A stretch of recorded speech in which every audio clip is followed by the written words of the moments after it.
मेरो आफ्नै आमा, मलाई जन्म दिनुभएको आमा अङ्गीकृत वैवाहिक अङ्गीकृत नागरिक हुनुहुन्छ। तर देशको सवालमा म चाहिँ उहाँलाई राजनीतिक अधिकार नदेऊ भनेर भन्छु। यस कारणले होइन कि उहाँले मेरो देशप्रति फरक धारणा राख्नु होला, यस कारणले कि त्यत्रो भिडमा 10-20 जना पनि गलत निस्क्यो भने हामी कहाँको बस्ने। अङ्गीकृत नागरिकहरूको राष्ट्रियतामाथि म शङ्का गरेको होइन, तर यत्रो राष्ट्र निर्माणका लागि एक पुस्ता त त्याग गर्नुहोस्। नेपालीहरू 50 पुस्ता त्याग गरिसक्यो। र नागरिकताको सवालमा कठोर हुन सकिएन भने नेपाल नेपालीहरूको हातमा बस्न सक्दैन। नागरिकताको सवालमा, राष्ट्रियताको सवालमा, अखण्डताको सवालमा सम्झौता गर्न सकिँदैन, गर्नु हुँदैन। यदि कसैले गर्छ भने ऊ शुद्ध नेपाली होइन। उहाँहरूले हिन्दी भाषा बोलिदिएर संसदभित्र भारत विरोधी भावना जुन जन्माइराख्नु भएको छ, त्यो समग्रमा दुवै देशको हितमा होइन। मेरो पहिचान, मेरो अखण्डता, मेरो सार्वभौम सत्ता, मेरो माटो, मेरो देशको पक्षमा पनि बोल्न नसक्ने र देशको पक्षमा बोल्न नसक्नेहरूलाई हामीले नेता मानिदिनु पर्ने।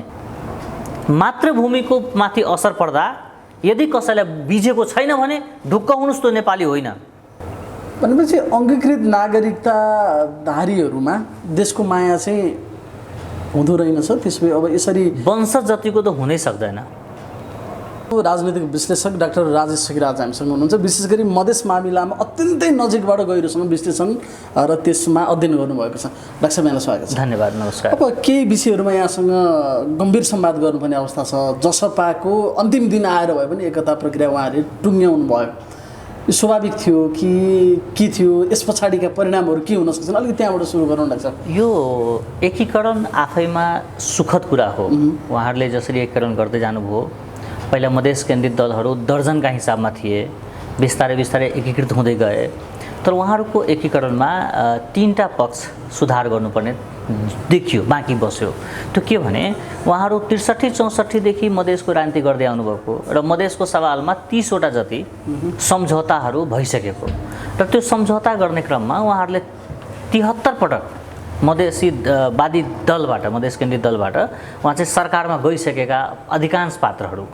अनि उहाँले चाहिँ पार्टी एकीकरण गर्ने क्रममा कमसेकम उहाँहरूले 3टा काम गर्नुपर्थ्यो। एउटा चाहिँ हामीले 64 देखि लिएर अहिलेसम्म कहाँ चुक्यौँ, जनतासँग गरेका कमिटमेन्टहरू हामीले किन पुरा गर्न सकेनौँ, त्यसका अवस्था के थियो, त्यसका बाध्यता के थियो, त्यसको परिणाम के निस्क्यो, त्यो विषयमा एउटा सरकारवालाहरूसँगको छलफल गर्नुपर्थ्यो, समीक्षा गर्नुपर्थ्यो, निर्मम समीक्षा गर्नुपर्थ्यो। किनभने दल बदलेर दायित्व बदलिँदैन। पार्टीको नाम जेसुकै राख्यो भने ती पात्र र तिनका पृष्ठभूमि सँगसँगै आउने हो नि त। त्यही भएर एउटा समीक्षा गर्नुपर्थ्यो। दोस्रो के थियो भने पहिलाको कार्यशैली सन्तोषजनक नभएको र जनताले उनका उचाइहरू घटाउँदै गएको, व्यक्तित्वहरू सिद्धाउँदै गएको, सामाजिक स्वीकृति बिग्रिँदै गएको अवस्थामा उहाँहरूले अब हामी एक भयौँ, अब हामी नयाँ सिराले काम सुरु गर्छौँ भनेर आम जनताको नाउँमा, देशको नाउँमा एउटा श्वेतपत्र जारी गर्नुपर्थ्यो। र तेस्रो के छ भने मधेसकै सवालमा विभेदकै विरुद्धमा लडिराख्ने अझ पनि 3-4 वटा दलहरू छ नि। उनी आउलान् नआउलान् फरक विषय हो, तर छाती ठुलो बनाएर उहाँहरूसँग सहकार्य गर्नुपर्थ्यो। एक दुई पटकको छलफल सिके राउतसँग गर्नुपर्थ्यो, एक दुई पटकको छलफल सद्भावना पार्टी गजेन्द्रवादीसँग गर्नुपर्थ्यो, एक दुई पटकको छलफल लोकदलका कौशल सिंहजीहरूसँग गर्नुपर्थ्यो। त्यस्ता मधेसमा रहेका अरू पनि छिटफुट दलहरू छन्। भागेनारायण गुप्ताजीहरूको दल छ, अमर यादवजीहरूको दल छ, मधेसमा सक्रिय दलहरू। ती दलहरूसँग पनि एक दुई राउन्ड छलफल गरेर अगाडि बढ्न सकेको भए यो अब नवनिर्मित दलले चाहिँ साँच्चीकै सुधार गर्दैछ भन्ने कुराको सङ्केत जान्थ्यो। डाक्टर साहबले भन्नुभयो 2-3टा कुराहरू जुन जरुरी थियो त्यसमा एउटा स्टेप चुक्यो। अब मैले कहाँनिर जोड्छु भने डाक्टर साहब, अब यो पार्टी एकता भएर नयाँ दल निर्माण भइसके पछाडि उहाँहरूले भनेको विषय चाहिँ के छ भने अब हामी नयाँ शक्ति बन्यौँ, वैकल्पिक शक्ति बन्यौँ। र त्यसमा डाक्टर साहबले भन्नुभयो अलिकति क्षेत्रीयवादी राजनीति उहाँले गरिरहँदाखेरि त्यहाँ डाक्टर बाबुराम भट्टराई र अशोक राईहरूका अनुहार मिसाएपछि अब हामी राष्ट्रिय पार्टी पनि बन्यौँ र राम्रै धक्का दिने भन्ने सायद उहाँहरूको मोटो त्यो छ।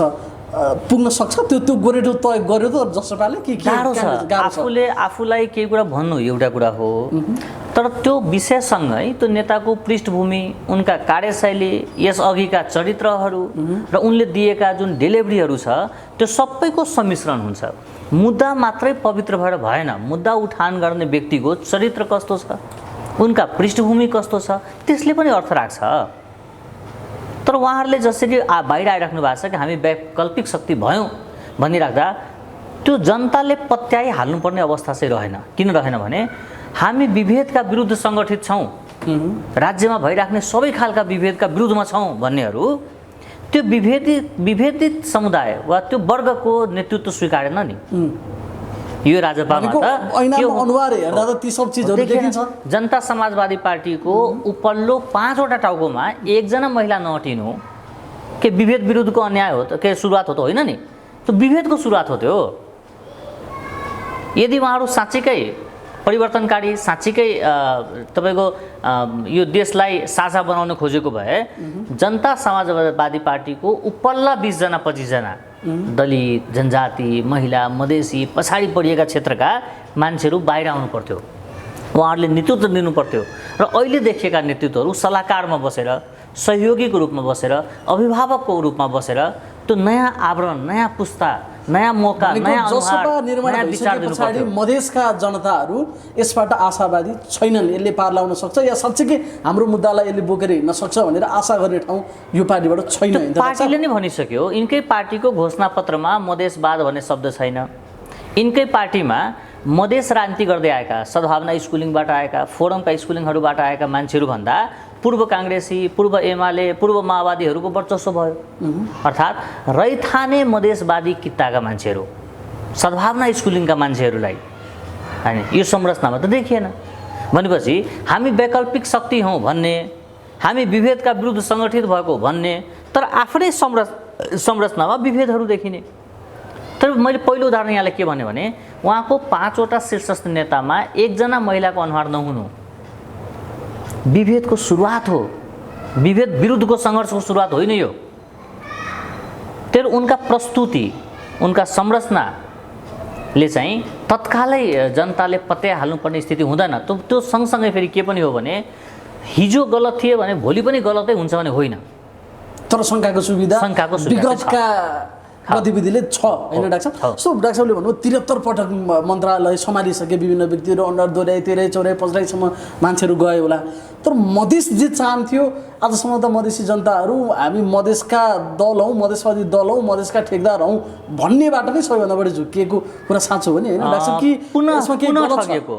पुनः ठगिएको पटक ठगिएको पुनः ठगिएको पहिला ठुला पार्टीबाट ठगिएका थिए ठुला पार्टी खराब छन् भनेर मधेस केन्द्रित दल आएर यिनले पनि ठग्ने काम नै गरे जस्तै सञ्चार मन्त्रालयमा दुई पटक फुल मन्त्री मधेसवादी किताबाट भइसक्दा पनि 1 सेकेन्डको कार्यक्रम मधेस बेस चलेन हुलाकी सडक राज्यले बनाइराख्दाखेरि 3 जना भौतिक योजना मन्त्री भए तर हुलाकी सडक बनेन मधेससँग विभेद छ स्वास्थ्यमा समस्या छ भनिराख्दा मधेसकै दलबाट स्वास्थ्य मन्त्री हुँदा मधेसमा एउटा राम्रो अस्पताल बन्न सकेन शिक्षा मधेसको खराब भइसक्यो शिक्षाको स्तर बढाउनुपर्छ भनिराख्दा मधेस केन्द्रित दलबाट 2 जना कृषि मन्त्री हुँदाखेरि शिक्षामा केही पनि देखिएन के अरे शिक्षा मन्त्री भइराख्दा त्यति मात्र होइन लाजको कुरा त के हो भने मधेसका किसानलाई मकैमा बाली नआउने खालको बिउ बाँडेर झुक्क्याउने काम गर्दा मधेसवादी कित्ताबाटै कृषि मन्त्री थिए मधेसमा मलको दाम बढाइदिएर कमिसन खाने मधेसवादी कित्ताबाटै कृषि मन्त्री थिए त्यही भएर के छ भने व्यक्तिको पदस्थापन वा नेताको व्यवस्थापन मुद्दाको सम्बोधन होइन भन्ने कुरा अब बिस्तारै बिस्तारै देश र जनताका सबै पक्षका मान्छे बुझिराखेको छ त्यही भएर कुनै नेता मिल्दैमा वा छुट्दैमा खासै तात्विक फरक पर्दैन किनभने उहाँहरूले केही खास किसिमको काम गरिसकेको हुँदैन र त्यही भएर अङ्ग्रेजीमा भन्ने हो भने all are tested not trusted Janata Samajwadi पार्टीमा देखिएका अनुहारहरू टेस्टेड हुन् ट्रस्टेड होइनन् अब एकातिर त उनीहरूले बोकेका नीति र ठ्याक्कै जे भनिरहे पनि त्यसलाई विश्वास गर्ने आधार त उनीहरूको व्यवहारबाट देखिने विषयहरू बोलिरहला डाक्टर साहब। त्यो सुरुवाती चरणमा नै यस्तो नेतृत्व व्यवस्थापनका लागि भएका सकसहरू त खुलेआम रूपमा बाहिर आए, चाहे त्यो बहुपदीयमा जाँदाखेरि पनि भागभन्डै लगाउनको लागि होला।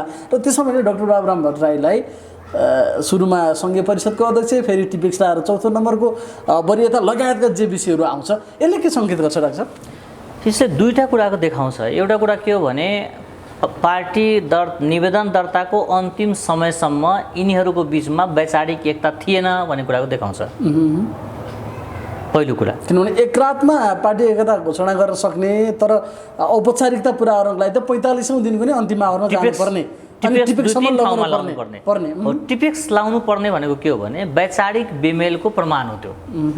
दोस्रो, बहुअध्यक्ष हुनु भनेको एकअर्कालाई विश्वास नगर्नु हो, एकअर्कामाथि विश्वास नहुनु हो। भनेपछि प्रजातन्त्रमा विश्वास गर्छु भन्ने तर आपसमा अविश्वास गर्ने, आपसमा एकजनालाई नपत्याइदिने। यदि 5 जना मान्छेले एकजनालाई पत्याउँदैन भने बाँकी मान्छेले उनलाई पत्याइदिनु पर्ने कारण के? अनुशासनको कडी नै बहुपदीय सृजना हो डेफिनेटली, हैन डाक्टर साहब? बहुअध्यक्षीय व्यवस्था भनेको, बहुपदीय व्यवस्था भनेको, बहुनेतृत्व एउटै पार्टीमा दुईटा अध्यक्ष हुनु भनेको यो एकअर्कामाथिको अविश्वास हो। जब 2 जना व्यक्तिले एकजनाले पत्याउँदैन आपसमा भने बाँकीले उनलाई किन पत्याइदिनु पर्ने? नेताको व्यवस्थापन भनेको पार्टी होइन नि, नेताको कुर्सीको व्यवस्थापन भनेको चाहिँ विचार होइन नि, त्यो त अवसर हो, स्वार्थ हो, व्यक्तिको चाहना हो। अध्यक्ष भएन भने मान्छेले मलाई चिन्दैन भन्ने एक खालको भ्रम हो, वा म अध्यक्ष भएन भने मलाई त्यो भोजभतेरको कार्ड आउँदैन भन्ने एक खालको त्रास हो। शक्ति कुर्सीमा होइन, विचारमा हुन्छ, सोचमा हुन्छ, चरित्रमा हुन्छ भन्ने कुराको पूर्ण ज्ञान नहुनु हो। 10औं वर्ष अध्यक्ष भइसक्यो, कुनै उपार्जन छैन, तै पनि अध्यक्ष नै हुनुपर्ने, अरूलाई मौका नदिने। जसपाका 10 जना नेतृत्वले अर्को 10 जनालाई मौका नदिने हो भने त्यो विभेद भएन? नयाँ पुस्ता आउनु पर्दैन थियो, नयाँ नेतृत्व स्वीकार्नु पर्दैन थियो? 62 देखि लिएर 76 सम्म एउटै अध्यक्ष भइराख्नु पर्ने? जसपामा भएका युवाहरू असाध्यै राम्रा दलितका, जनजातिका, महिलाका, मधेसीका, अरू वर्ग र तबकाका युवाहरू, असाध्यै ज्ञान भएका, राजनीतिशास्त्र पनि अध्ययन गरेका, समाज बुझेका, राम्रो प्रस्तुत गर्न सक्ने, पृष्ठभूमि पनि इमान्दार भएका दर्जन छन्, तर मौका दिएन। भनेपछि यो पार्टीको पद कब्जा गर्ने, विचार कब्जा गर्ने, यो चुकुल लाएर मेरो हो भनेर दाबी गर्ने, त्यो जिम्मेवारी भन्दा पनि जमिनदारी सोच राख्ने, यसले नेतृत्वको विकास हुँदैन। नेतृत्वको विकास भएन अनि दलको विकास हुँदैन। त्यही नि डाक्टर साहब, त्यो टिपेक्सले जहाँ डाक्टर बाबुराम भट्टराईको नाम काट्यो र तल लिएर राख्यो, के सङ्केत गर्छ? उहाँले त त्याग गरेको हामीले भन्ने कुरा अनि कतिपयले अविश्वसनीय गरेका छन्। डाक्टर बाबुराम भट्टराईको उचाइ यो नाम र कुन ऱ्याङ्किङले निर्धारण गर्दैन भन्ने पनि कुरा छ, र अर्कोतिर चाहिँ बल्डेङ खाए बुढाले गएर भन्ने पनि उस्तै विश्लेषणहरू बजारमा छन्। त्यहाँनिर डाक्टर साहबको अनि पदमा क्रम सङ्ख्या तल घटेर बाबुरामजीको उचाइ चाहिँ तल घट्ने होइन। यसले के देखायो भने पदका लागि यदि तपाईँहरूको पार्टीमा झगडा छ भने म पद पछाडि सार्छु, तर पार्टी एक हुनुहोस् है भनेर एउटा बलियो सङ्केत पनि दियो। अर्को के दियो भने बाँकी अध्यक्षहरू जो पदका लागि मरिहत्ते गरेका थिए, वरिष्ठ नेता हुन मरिहत्ते गरेको थिए, उनलाई उनकै अगाडि उनकै कागजमा बाबुरामजीले यो पद सबै कुरा होइन है भन्ने सन्देश दिनुभयो। त्यही भएर यो त्याग खालको भावनाले चाहिँ एउटा पर्सपेक्टिभले हेर्नुहुन्छ भने डाक्टर साहबको यो त्याग, यदि त्यसलाई सकारात्मक रूपमा हेर्नुहुन्छ भने यो त्याग चाहिँ सही हो।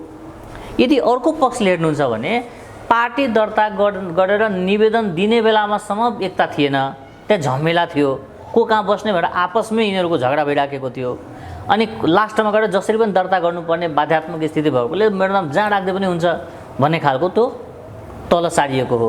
र बाबुरामजीको विषयमा के छ भने उहाँको विद्वत्ताको उचाइ धेरै राम्रो छ, तर त्यो माटोसँग अलि मिल्दैन, द्वन्द्वको खोजीमा भइराखेको जस्तो, समाजले चाहेको भन्दा ठ्याक्कै पृथक जस्तो, नेपालीहरू एक हुनुपर्छ भन्ने मान्यताको ठ्याक्कै विरुद्धमा जस्तो, हैन, समाजलाई खण्डित गरिराख्ने एक खालको सोचहरू उहाँको मुखबाट आइराखेको हुन्छ।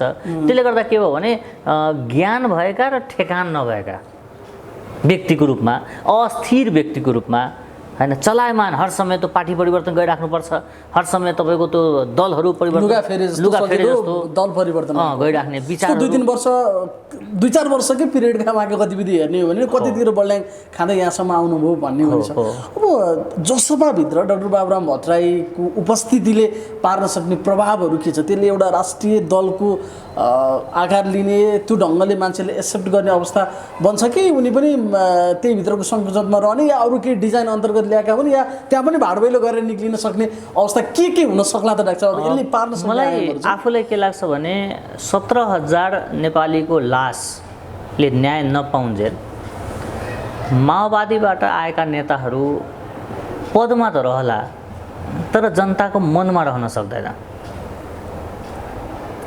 उनका हैसियत बढ्ला, औकात बढ्दैन। जसको परिवारमा इनका कारणले लास खसेका थिए, उनका नयाँ पुस्तामा, उनका हरेक सदस्यमा पूर्व माओवादी भनौँ अथवा त्यो अपराधबाट आएका 17,000 नेपाली मारेर आएका व्यक्तिहरूको त्यो सम्मान नेपाली जनताको मनमा हुन सक्दैन। जुम्लामा लास खसे पनि जनकपुरको मान्छेलाई पीडा भएको छ है, रोल्पामा लास खसे पनि रथडमा रहेका वंशज मधेसीहरूलाई यो कुराको पीडा भएको छ। आफ्नो मातृभूमिमा जाबो सत्ता स्वार्थको लागि, मन्त्री बन्नको लागि, प्रधानमन्त्री बन्नको लागि निमुखा जनताहरू, खेती गर्न हिँडेका जनताहरू, किसानीहरूलाई घरमा छिरेर, खेतमा छिरेर जसरी हत्या गरिएको छ, शिक्षकहरूलाई घाँटी रेटिएको छ, यी र यस्ता अपराधहरू, अति अपराधहरू बोल्ने बेला भइसकेको छ, न्याय पाउनु पर्ने बेलाहरू भइसकेको छ। तर म आफूलाई के लाग्छ भने देशभरिका माटो प्रेमी नेपालीहरू, चाहे जुनसुकै भूगोलका, जुनसुकै जातका, जुनसुकै क्षेत्रका, जुनसुकै समुदायका होस्, अपराधको पक्षमा आउन सक्दैन, अपराधीको पक्षमा आउन सक्दैन। अपराधी जोसुकै होस् सजाय पाउनै पर्छ। नागरिक मारेर राजनीति गर्ने पात्रहरूको हातमा माइक होइन हतकडी हुनुपर्छ। व्यक्ति जोसुकै होस् अपराधको सजाय नै पाउनुपर्छ। त्यो खालको सोच जनतामा आइसक्यो। अब न्यायाधीशहरूमा कहिले आउँछ? उहाँहरूले कानुनको प्रयोग दलीयताभन्दा माथि उठेर कहिलेबाट थाल्नुहुन्छ त्यो उहाँहरूको विषय हो। तर जुन दिन नेपालका न्यायाधीशहरू माटो सम्झेर कलम समात्छ, तपाईँ ढुक्काउनुहोस्, राजनीति 1 महिनामा सफा हुन्छ। डाक्टर साहब, अर्को प्रश्न चाहिँ सँगसँगै उठेको जसपाको स्थायित्वको प्रश्न पनि अब उठ्न थाल्यो। यो कति लामो समय जाला, या किनभने विगत हेर्दाखेरि त पद्य कुराहरूमै पटक पटक टुक्रिँदै, कता जोडिँदै, के गर्दै, फेरि जोड्यो नै कसले, कसरी जोड्यो भन्ने प्रश्नहरू पनि छन्। कति लामो जान्छ?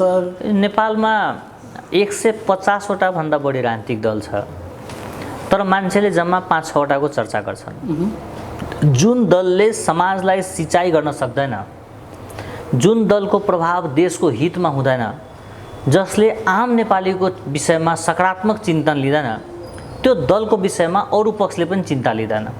त्यो भएर पनि केही बिग्दैन, सिद्धिएर पनि केही बिग्दैन। त्यही भएर जसपाका नेताहरूसँग यति धेरै पुरानो दायित्वहरू छ कि उहाँहरूले अब देशको पक्षमा, जनताको पक्षमा खुलेर र खोलेर आउनु भएन भने उहाँको उपस्थिति औचित्यहीन भएर जान्छ।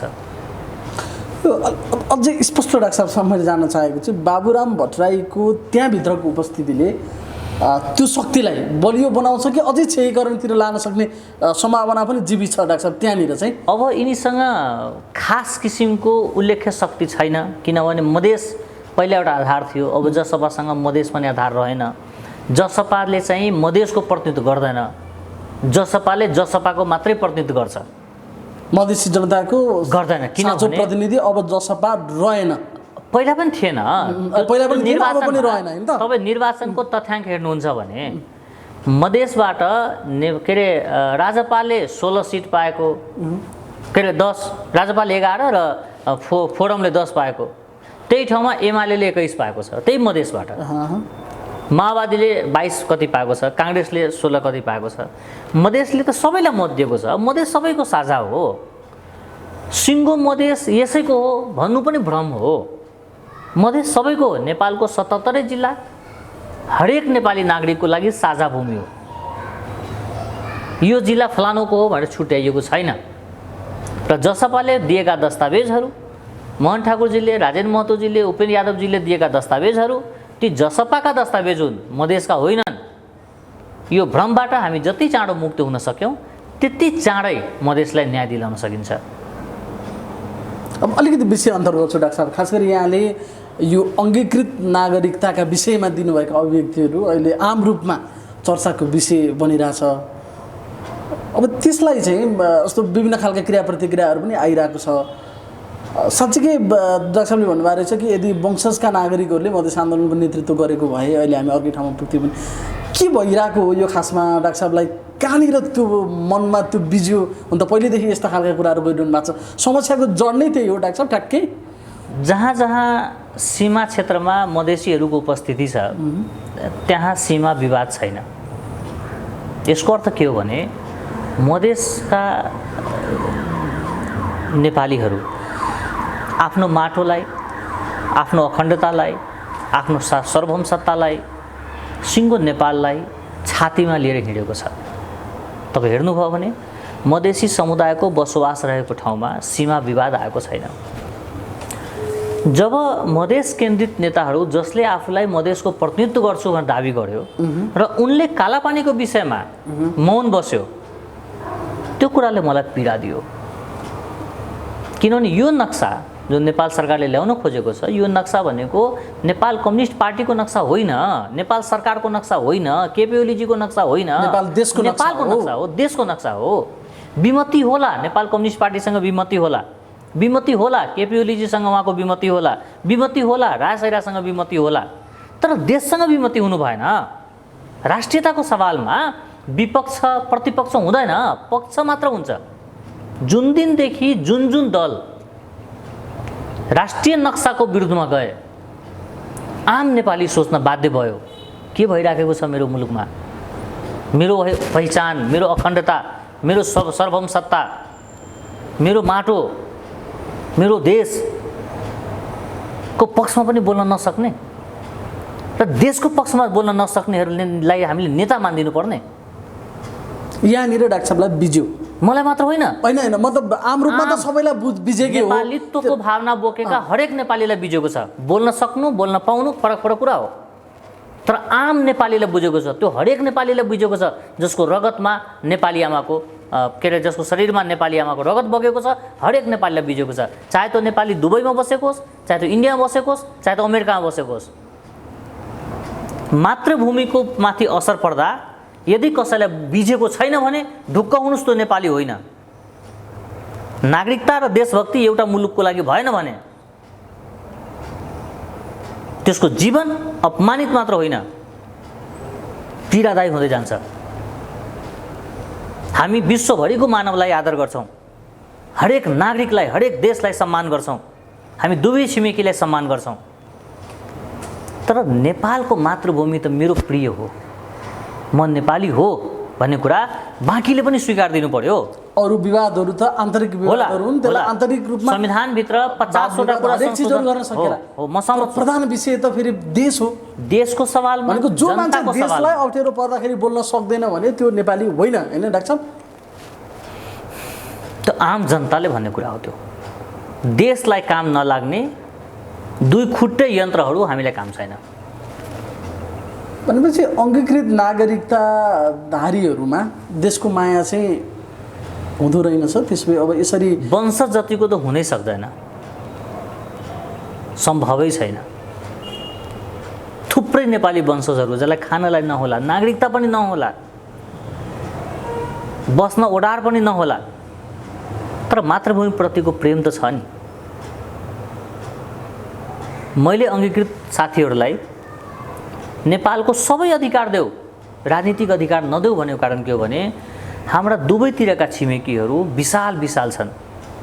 उनका अर्थतन्त्र, उनका योजना, उनका भूगोल, उनका सबै कुरा असाध्यै राम्रो छ र त्यो सकारात्मक पक्ष हो। कुनै देश सबल छ भने राम्रो हो, तर हामी बल्ल तल्ल आफ्नो खुट्टामा उभिन खोजिराखेको छौँ। यही बेलामा अङ्गीकृतलाई सबै अधिकार दिएर नेपालमा दिन थाल्ने र नागरिकता प्रशस्त बाँड्न थाल्ने हो भने त्यो दिन दूर छैन कि जब हामीले आफ्नो अधिकारका लागि अङ्गीकृतहरूको बिचमा बिन्ती पत्र बिसाउनु परोस्। वंशज नेपालीहरू, चाहे त्यो हिमालको होस्, चाहे पहाडको होस्, चाहे तराईको होस्, आफ्नो औकात करदाता र मतदाता भन्दा माथि उठाउन नसकोस्, त्यो दिन पनि आउन सक्छ। त्यही भएर नागरिकताको खुल्ला वितरण र अङ्गीकृतहरूको राजनीतिक अधिकार कायम राख्ने हो भने दुईटा निर्वाचनमा नेपाल फिजी बन्छ। यदि अङ्गीकृत नागरिकलाई राजनीतिक अधिकार दिने हो भने सबले भन्नुभएको रहेछ कतै कि मेरो आफ्नै परिवारमा पनि दुईजना अङ्गीकृत नागरिकहरू हुनुहुन्छ, तर पनि म यो विषयहरू उठान गरिरहेको छु। भित्र यो हृदयको स्पन्दन यही हो होइन डाक्टर साहब? त्यो स्वाभाविक हो, किनभने म भन्दा मेरो देश ठुलो छ, मेरो परिवार भन्दा मेरो देश ठुलो छ, मेरो जात भन्दा मेरो देश ठुलो छ, मेरो समुदाय भन्दा मेरो देश ठुलो छ। तर जब देशका सवाल आउँछ त्यतिखेर परिवार, समाज, धर्म, व्यक्ति गौण विषय भएर जान्छ। मेरो आफ्नै आमा, मलाई जन्म दिनुभएको आमा अङ्गीकृत वैवाहिक अङ्गीकृत नागरिक हुनुहुन्छ, तर देशको सवालमा म चाहिँ उहाँलाई राजनीतिक अधिकार नदेऊ भनेर भन्छु। यस कारणले होइन कि उहाँले मेरो देशप्रति फरक धारणा राख्नु होला, यस कारणले कि त्यत्रो भिडमा 10-20 जना पनि गलत निस्क्यो भने हामी कहाँको बस्ने? नेपाल नरहे नेपाली कहाँ बस्ने? कहाँ गएर राजनीति गर्ने? कहाँ गएर आफ्नो यो मेरो मातृभूमि हो भन्ने? अङ्गीकृत नागरिकहरूको राष्ट्रियतामाथि म शङ्का गरेको होइन, तर यत्रो राष्ट्र निर्माणका लागि एक पुस्ता त त्याग गर्नुहोस्। नेपालीहरू 50 पुस्ता त्याग गरिसक्यो, मान्छे 20-20 पुस्ता त्याग गरिराखेको छ। यदि तपाईँको नियत खराब छैन भने एक पुस्ता त्याग गर्न त सक्यो नि त, सबै अधिकार त दिएकै छ त। त्यही भएर नागरिकताको सवालमा कठोर हुन सकिएन भने नेपाल नेपालीहरूको हातमा बस्न सक्दैन। यसमा कुनै तलमाथि सम्झौता पनि छैन। नागरिकताको सवालमा, राष्ट्रियताको सवालमा, अखण्डताको सवालमा सम्झौता गर्न सकिँदैन, गर्नु हुँदैन। यदि कसैले गर्छ भने ऊ शुद्ध नेपाली होइन। जस्तो अहिले जोडतोड रूपमा कसले उठाएका छन् यो विषय त डाक्टर साहबलाई अब नजिकबाट थाहा छँदैछ। अङ्गीकृतलाई पनि कार्यकारी प्रमुख, राष्ट्रको फर्स्ट म्यानसम्म पनि बनाउनु पर्यो भन्ने मागहरू पनि बेला बेला उठिरहेछन् होइन, त्यसलाई एउटा प्रमुखताको साथ उठिरहेछ। त्यहाँनिर गडबडी छ होइन डाक्टर साहब? राम्रै गडबडी छ त्यहाँनिर, गजबकै। उनका आफ्नै नागरिकतालाई केन्द्रमा राखेर बोलेको पनि हुनसक्छ, अथवा वैचारिक भारी पनि बोकेको हुनसक्छ। तर ढुक्क केमा हुनुहोस् भने उनका यो अभियानमा नेपालीत्व नहुन पनि सक्छ। देशका लागि सोच्नेहरू आफ्नो लागि सोच्दैन, नेपालको भविष्यका लागि चिन्तन गर्नेहरू आफ्नो ज्यानको चिन्ता गर्दैन। त्यही भएर कसैले अङ्गीकृतलाई सबै पद दिनुपर्छ, सबै ठाउँ दिनुपर्छ भन्ने सोच्दैछ वा बोल्दैछ भने उहाँले नेपाललाई छिटोभन्दा छिटो फिजी बनाइदेऊ भने हो। नेपाललाई छिटोभन्दा छिटो वास्तविक रैथाने नेपालीहरूलाई करदातामा सीमित गरौँ, मतदातामा सीमित गरौँ, हामी कानुन बनाइदिन्छौँ, त्यो अनुसार यिनीहरू बस्छ भनेर त्यो एउटा दम्भ, त्यो एउटा भिड, त्यो नेपाल कब्जा गर्ने मानसिकता उनका पनि हुनसक्छ अथवा उनका दाताको पनि हुनसक्छ। तर यी अनुहारहरू जसको गोजीमा नागरिकता छ र मनमा नेपालीत्व छैन, यस्ता पात्रहरूलाई नेपाली मिडियाले उजागर गरिदिनुपर्छ। कागजी नेपालीहरूले कागज मात्रै नेपालको बनाउने र भावना मन नेपाली नहुने हो भने त्यसले नेपाललाई निकास दिन सक्दैन। तर देश जोगाउनु त कागज होइन, एउटा मन हो, मुटुमा हुन्छ नेपाल हैन डाक्टर साहब? त्यो एउटा देशलाई जोगाउने हो र आम नेपालीको तीनटा कुरा, भूमि, भावना र भविष्य जोगाउने हो भने नागरिकताका सवालमा राज्य कठोर हुनुपर्छ। एउटा पनि वास्तविक नेपाली नागरिकताबाट वञ्चित हुनु भएन र यो वा त्यो कुनै पनि कारणले गैर नेपाली कुनै पनि शर्तमा नेपालको नागरिकता पाउनु भएन। सानो मुलुक हो, थोरै जनसङ्ख्या छ, त्यो पनि राजनीतिक चेतना भएका झन थोरै छन्, आर्थिक समृद्धि झन कममा छ। यस्तो बेलामा अलिकति पनि खुकुलो गरिदिनु भयो भने नेपाल नेपालीहरूको हातमा नरहन सक्छ। अब अलिकति डाक्टर साहब खास गरी यो हिन्दी भाषाका विषयमा, हुन त भाषा आफैमा महत्त्वपूर्ण छ, हामी सबैले सम्मान गर्नुपर्छ। यद्यपि धेरै प्रश्नहरू नागरिक स्तरबाट उठिरहेछन्। नेपालको संसदमा जसरी गुन्जयमान भइरहेछन् हिन्दी भाषाहरू, त्यसमा पनि डाक्टर साहबले आफ्नो मत राखिरहनु भएको छ। त्यो नीति भन्दा पनि त्यसको नियत कहाँनिर जोडिन्छ भनेर डाक्टर साहबसँग म जान्न चाहन्छु कि हेर्नुहोस्, हिन्दी भाषा म पनि राम्रै बोल्छु र भाषालाई भूगोलको सीमा हुँदैन। भाषा जति पनि छन् सबै खालको भाषालाई म सम्मान गर्ने मान्छे हो। तर कुन भाषा कुन ठाउँमा बोल्ने र बोल्ने ठाउँमा वैधानिकता छ कि छैन भन्ने प्रधान विषय हो। जस्तै भारतको संविधानले 22वटा भाषालाई राष्ट्रभाषाको दर्जा दिएको छ र त्यो 22वटा भाषामध्ये तपाईँ जुनसुकै भाषा सरकारी कामकाजको लागि प्रयोग गर्न सक्नुहुन्छ।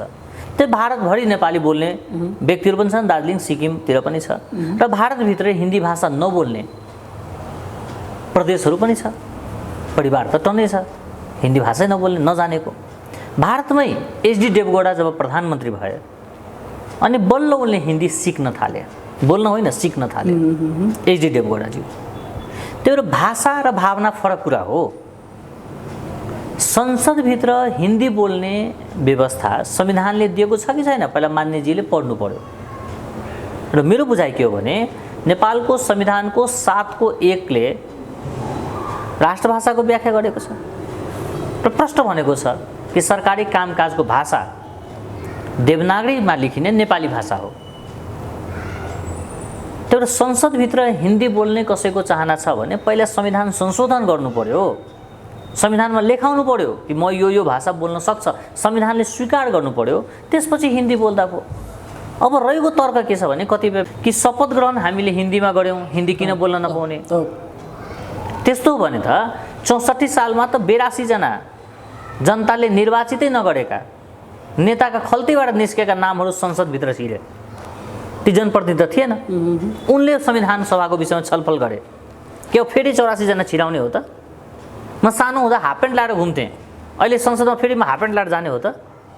हिजो के थियो, हिजो कति कमी कमजोरी थियो, त्यो तफसिलका कुरा हुन्, त्यो सपार्दै आउनु पर्यो। हाम्रो नेपालको संविधानले हिन्दी, मैथिली, उर्दू जुन जुन भाषालाई स्वीकारेको छ त्यो भाषामा बोल्न पाइयो। संविधानले नै नस्वीकारेका भाषाहरू बोलिदिनु भएन, किनभने कानुन निर्माताहरूले नै कानुनको पालन गरिदिएन भने समाजमा कानुनप्रतिको मोहभङ्ग हुन्छ। एकजना मान्यले ठ्याक्कै नाम उल्लेख नगरौँ, सार्वजनिक रूपमा अभिव्यक्ति के दिनुभयो भने सबैभन्दा धेरै बोलिने भाषाहरूमा नेपालमा हिन्दी भाषा 19औं नम्बरमा पर्छ र मधेसका जनताहरूको चाहिँ जिनमा छ हिन्दी भाषा भन्नुभएको छ। डाक्टर साहब त्यही क्षेत्रबाट प्रतिनिधित्व गर्नुहुन्छ, साँच्चै मधेसका जनताहरूको जिनमा हिन्दी भाषा छ डाक्टर साहब? मातृभाषा त होइन, सम्पर्क भाषाको रूपमा हिन्दी प्रयोग गर्छन्। मातृभाषाको रूपमा मैथिली, अवधी, भोजपुरी मात्र हो। त्यो मान्यजीले आफ्नो जिनको कुरा गर्नुभयो होला, किन मधेसी जनताको जिनमा मलाई चाहिँ लाग्दैन त्यो मान्यजीको आफ्नो जिनमा होला, अथवा मान्यजीलाई के लागिरहेको होला भने मैले यो कुरा भनेपछि अमुक निकाय ममाथि खुसी हुन्छ भन्ने लागेको होला। तर त्यो भ्रम हो। नेपाल भारत सम्बन्धका आधार भनेको हिन्दी भाषा होइन। हिन्दी भाषा बोल्दैमा भारतप्रति राम्रो हुने र नबोल्दैमा भारतप्रति खराब हुने होइन। ट्रम्पले हिन्दी बोल्दैन, राम्रै सम्बन्ध छ भारतसँग। सी जिनपिङले हिन्दी बोल्नुहुन्न, तर राम्रै सम्बन्ध छ भारतसँग। त्यो भाषालाई सम्बन्धसँग जुन जोड्ने एक खालको त्यो जुन अभ्यास भइराखेको छ त्यो आफैमा ठिक होइन। र म के पनि भन्छु भने उहाँहरूले हिन्दी भाषा बोलिदिएर संसदभित्र भारत विरोधी भावना जुन जन्माइराख्नु भएको छ त्यो समग्रमा दुवै देशको हितमा होइन। नेपालको संविधानले दिएको कानुनी व्यवस्थाअनुसार नेपाली सांसदले बोल्ने हो, चीनको संविधानले दिएको व्यवस्थाअनुसार चीनको सांसदले बोल्ने हो, भारतको संविधानले दिएको हो भने भारतको सांसदले बोल्ने हो। राम्रो गुड पोइन्ट आउट गर्नुभयो डाक्टर साहबले। उहाँहरूले हिन्दी बोलेका कारणले गर्दाखेरि त्यसले नेपाल भारत सम्बन्धलाई राम्रो होइन कि नराम्रो बनाइरहेछ हो, झन् बिगारिरहेछ उहाँहरू हिन्दी बोल्दाखेरि। उहाँहरू जसलाई खुसी बनाउन चाहनुहुन्छ या केही स्वार्थका लागि बोलिरहनु भएको छ त्यो उहाँहरूकै लागि ब्याकफायर भइरहेछ होइन? ब्याकफायर हो। तर पनि बोलिरहनु भएको छ फेरि, र त्यसका लागि हाम्रो एजेन्डा यो हिन्दीलाई स्थापित गराउने भन्नुहुन्छ उहाँहरू। मलाई लाग्दैन कि उहाँहरू जुन तहमा हुनुहुन्छ त्यो तहबाट यो भाषा स्थापित हुन्छ भन्ने मलाई लाग्दैन। भाषा भनेको त प्रयोगमा आधारित हुने कुरा हो। तर कुनै अमुक ठाउँमा बोलेकै भरमा भाषा स्थापित हुने होइन। तर उहाँहरूको हिन्दी प्रेमले नेपाल भारत सम्बन्धलाई चाहिँ नकारात्मक प्रभाव पर्दैछ, त्यो चाहिँ फेरि पक्का हो। अब अन्तिममा जाँदा जाँदा डाक्टर साहब, जसले निरन्तर रूपमा बोलिरहनु भएको छ हिन्दी भाषा संसदमा, उहाँले नै खास गरी पथलैयामा नेपाली सेनाको क्याम्प राखेका विषयमा त्यो इन्डियाको सीमा नजिक किन राखेको त्यसले चाहिँ भारतको सुरक्षा खतरा बढाउने भयो भन्ने टाइपका अभिव्यक्ति पनि दिनुभएको छ। यसलाई चाहिँ कसरी हेर्नु भएको छ डाक्टर? हेर्नुहोस्, नेपाली सेनाले क्याम्प कहाँ राख्ने भन्ने कुरा उहाँलाई सोधेर राख्ने कुरा होइन, राज्यले निर्धारण गर्ने कुरा हो। त्यही भएर उहाँ जुन रूपबाट यो देशलाई, यो सेनालाई, आम नेपालीलाई अथवा समग्र व्यवस्थालाई जसरी उहाँले विवादमा लान खोजिराख्नु भएको छ, यो संसदीय मर्यादाको विरुद्धमा पनि हो। किनभने उहाँलाई संसद बनाउँदाखेरि त्यो समय, संसदको समय, त्यो गरिमामय स्थानको समय र त्यो पैसा, हरेक सेकेन्डको पैसा नेपाली जनताको करबाट उहाँले तलब खाइराख्नु भएको छ नि। देशभरिको करको पैसा हो नि उहाँले खाने तलब हो। त्यही भएर संसदको समयलाई बर्बाद गर्ने, अहिलेको समय भनेको कोरोनासँग लड्नुपर्ने समय हो। अहिलेको समय भनेको नेपालभरि जुन जागृत हुन लागेको देशभक्तिको भावना छ त्यसलाई जोड्नुपर्ने समय हो। अहिलेको समय भनेको नेपालमा जात जातिभन्दा माथि उठेर सबै नेपाली एक हौँ भनेर भावनामा लानुपर्ने समय हो। यो समयमा खण्डित मानसिकता, खण्डित सोच, खण्डित विचार वा खण्डित अभिव्यक्ति दिएर उहाँले आफ्नो मात्र होइन संसदकै गढीमा बिगाडिराख्नु भएको छ। आम जनताले भन्न थालेको छ के खालको सांसद हामीले चुन्छौँ, कुन तहको मान्छे हामीले चुन्छौँ, के कोरोनाको बेलामा के हल्ला गरेर बसेको हो। उहाँले सिङ्गो संस्थाको मर्यादा र यो किन हुन्छ भने जब सभामुख पदका लागि योग्य र क्षमतामा अयोग्य हुन्छ नि यस्तो हुने हो। सभामुख जस्तो पदको मान्छेले संसदको मर्यादा कायम राख्ने, नेपाल भारत सम्बन्धलाई अझ सुदृढ बनाउने र संसदको समयलाई सकारात्मक रूपमा लानको लागि यी र यस्ता सांसदहरूलाई कुनै न कुनै रूपबाट सचेत गराउनु पर्ने थियो। यो जुन विवाद कमजोरी देखियो हैन, देखियो नि। राज्यको महत्त्वपूर्ण समय अनावश्यक कुरामा खर्च भइराखेको छ र सहमुख मौन छ भने यो सहमुख आफ्नो योग्यताको बारेमा, आफ्नो क्षमताको बारेमा पुनर्विचार गर्नुपर्ने बेला भयो। हुन्छ डाक्टर साहब, एकदमै महत्त्वपूर्ण समय दिनुभयो। यो समय सम्वादको लागि आभारी छु। यहाँलाई धेरै धेरै धन्यवाद छ।